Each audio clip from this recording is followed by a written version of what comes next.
Yan guys. So waiting tayo ngayon. Try lang natin to. May face mask ka pala dyan eh. Yan, flex lang natin tong anong tawag to na ano? Photochromic na eyeglass.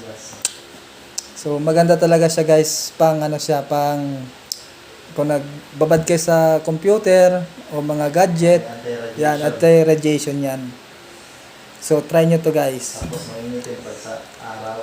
At tapos iitim pala to pagka nasikatan ng araw pala, iitim siya. So try natin mamaya, sakto, magpasika tayo ng araw.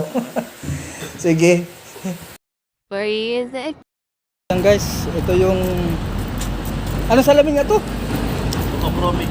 Ayan, ito yung photochromic guys. Pagka naarawan siya, yan, nag-ano siya ng nag-iba siya ng kulay. Yan guys. So, iba talaga pag photochromic. So, order na kayo guys. May pan TikTok shop na naman.